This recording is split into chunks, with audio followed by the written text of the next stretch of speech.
Loué soit Jésus-Christ, l'amour incarné, sa paix soit avec vous. Accorder aux unions homosexuelles la dignité d'union conjugale est une aberration pour plusieurs raisons. La première tient à l'impossibilité objective de faire fructifier le mariage par la transmission de la vie, alors que pourtant apparaît bien être tel le projet de Dieu, puisqu'il est inscrit dans la structure même de notre être. La deuxième raison tient à l'absence des présupposés physiques et psychologiques complémentaires.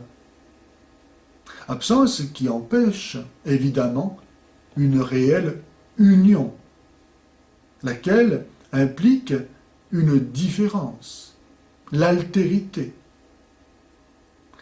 Si Dieu a créé l'être humain homme et femme, ce n'est pas par hasard. C'est parce que la différence sexuelle est la condition même de l'accomplissement de l'amour. Ni l'homme ni la femme ne sont à eux seuls l'humanité. L'homme n'accède à la plénitude de l'humanité qu'en accueillant par l'amour, au point de pouvoir ainsi ne faire qu'un avec elle l'autre partie de l'humanité, qui est son épouse. Et de même, la femme ne peut jouir de la totalité de l'humanité, atteindre à cette perfection humaine qu'en accueillant la part d'humanité qui lui manque, la masculinité que va lui donner son mari.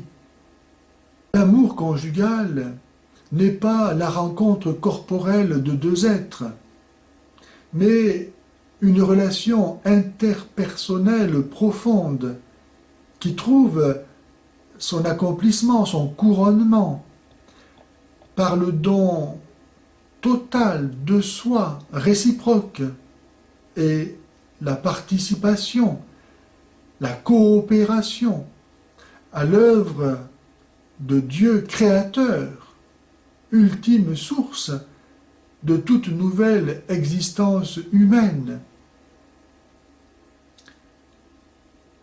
Plusieurs voudraient donner une justification aux unions homosexuelles en faisant valoir la liberté, prérogative de l'être humain.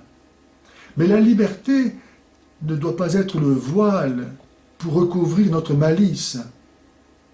La liberté n'est pas le pouvoir de faire n'importe quoi. La liberté est le pouvoir de faire par un choix personnel et donc de façon responsable la volonté de Dieu. Car la volonté de Dieu est précisément que nous soyons libres, car il est lui-même la liberté. Dieu, en effet, ne dépend de personne pour être ce qu'il est. Il ne dépend que de lui. Il est donc la liberté même, infinie, absolue.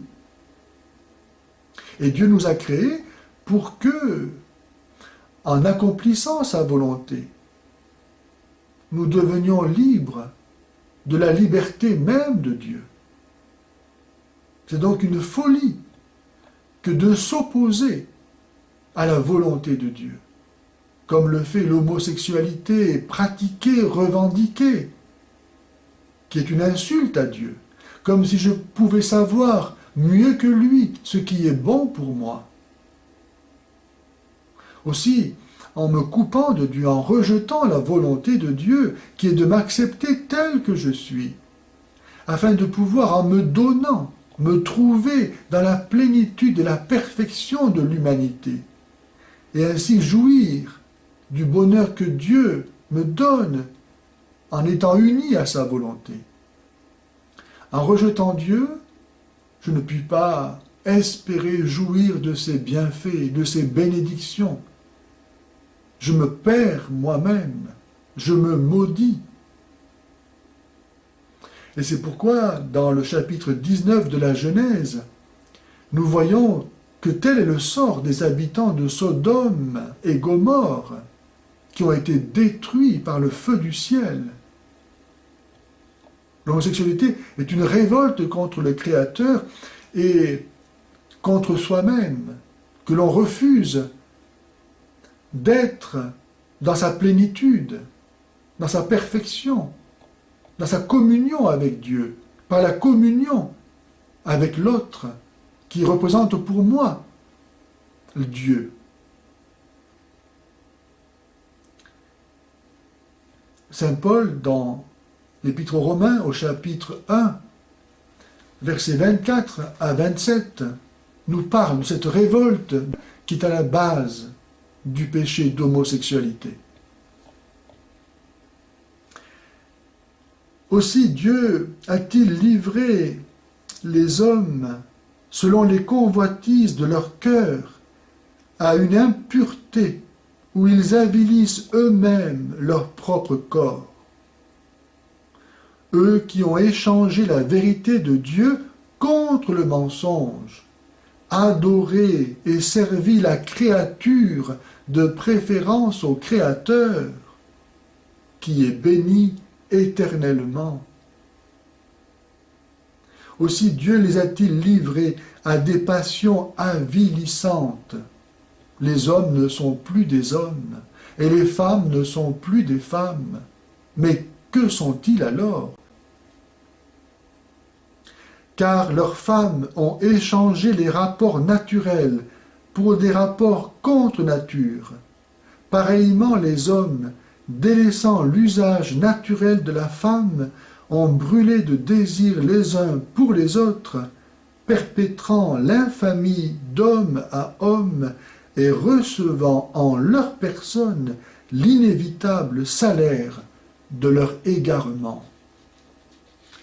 Qui peut nier la relation que l'on peut établir entre certaines maladies bien connues aujourd'hui et l'homosexualité, ne serait-ce qu'au niveau de la transmission de celle-ci.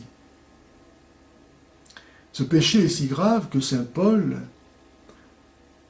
confirme le jugement de la Genèse en disant que les homosexuels pratiquants n'hériteront pas du royaume des cieux. C'est dans la première épître aux Corinthiens, au chapitre 6, versets 9 à 10. Ne savez-vous pas que les pécheurs n'héritent point du royaume de Dieu? Ne vous y trompez pas, ni impudiques, ni idolâtres, ni adultères, ni dépravés, ni homosexuels, ni voleurs, ni cupides, pas plus qu'ivrognes, insulteurs ou avares, n'hériteront du royaume de Dieu. Et cela, vous l'étiez bien, quelques-uns, mais vous êtes lavés, vous avez été sanctifiés, vous avez été justifiés par le nom du Seigneur Jésus-Christ et par l'Esprit de notre Dieu. Oui, Dieu s'est incarné, il a assumé notre nature humaine afin de la laver dans son sang et de faire de notre corps le temple de son esprit. Accueillons l'autre, accueillons Dieu dans notre vie, et alors nous serons vraiment des hommes et des femmes dignes de ce nom.